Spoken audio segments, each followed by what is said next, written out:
लोकसभा के पहले चरण के चुनाव में भले ही कांग्रेस बाहर है, लेकिन दूसरे चरण के दारोमदार कांग्रेस की उन सीटों पर है जहां इस बार दूसरे चरण के लिए वोटिंग में कांग्रेस के उम्मीदवार मैदान में हैं।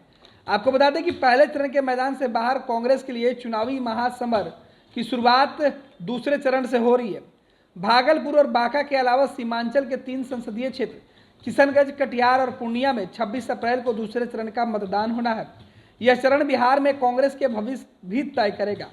कांग्रेस को तालमेल में मिली 9 सीटों में से 3 सीट किशनगंज, कटिहार और भागलपुर इसी चरण में चुनाव होना है।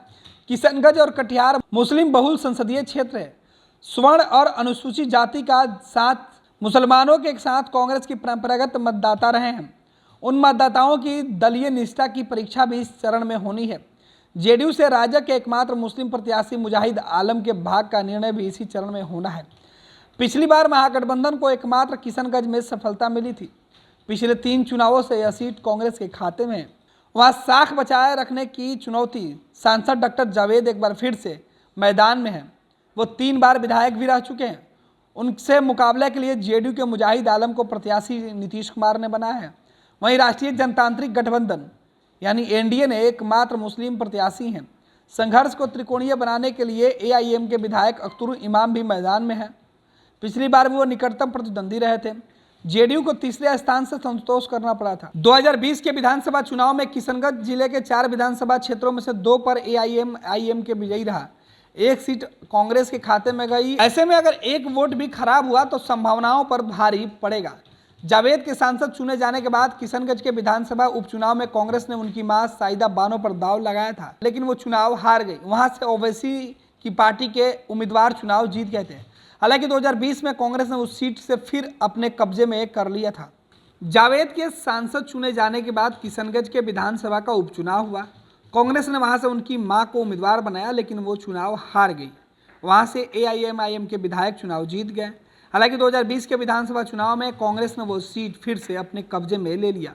पिछली बार कटिहार में कांग्रेस मात्र 57,203 मतों के अंतर से हारी थी। वहां एक बार फिर से तारिक अनवर मैदान में है। कांग्रेस को अपनी अपरंपरागत सीट महागठबंधन में बड़ी मशक्कत के बाद मिली है। इसके लिए राजद इस कदर हट पाले हुए था कि उसके नेता आफाक करीम निर्दलीय भी मैदान में उतरने का मन बना चुके थे। समझाते बुझाते बड़ी मुश्किल से माने हैं। उनकी राज्यसभा की सदस्यता इसी माह समाप्त हुई है। अब वह मैदान में नहीं है और एआईएम भी कटिहार सहित पूर्णिया में प्रत्याशी नहीं देने की घोषणा कर चुका है। ये दोनों सीटें अभी जेडीयू के पास है। कटिहार से तारिक 5 बार लोकसभा चुनाव जीत चुके हैं और 7वीं बार मैदान में है। उनकी लोकप्रियता और कांग्रेस के प्रति जुझारूपन, भरोसा, ईमानदारी इस बार चुनाव के मुकाबले में उनके लिए सबसे बड़ा हथियार होगा। जबकि जेडीयू सांसद दुलार चंद गोस्वामी है, जिनसे वो पिछली बार चुनाव हार गए थे। कांग्रेस को महागठबंधन में पहली बार मिली भागलपुर सीट पर दमखम दिखाने की चुनौती भी है। यह सीट भागवत झा आजाद के हुआ करती थी, लेकिन इस बार इस सीट से कांग्रेस ने अपने विधायक को चुनाव के मैदान में उतारा है। पैनोरमा ग्रुप, जो सोचता है वो करता है। आपके अपने सपनों का आशियाना। ये लो, मुंह मीठा करो। आज मैंने अपना जॉब छोड़ दिया। अब हम पूर्णिया वापस जाएंगे। जॉब छोड़ दिया है? मतलब ये घर कैसे चलेगा? हम करेंगे क्या? और माँ बाबूजी क्या बोलेंगे? इसलिए मैं एक और मिठाई का डब्बा लाया। अपने बिजनेस के लिए लोन अप्रूव हो गया। अरे लोन अप्रूव हो गया वो तो ठीक है, लेकिन पूर्णिया में हम रहेंगे कहाँ? अपना घर भी तो नहीं है वहां। इसलिए तो एक और मिठाई का डब्बा अलग से लाया हूं।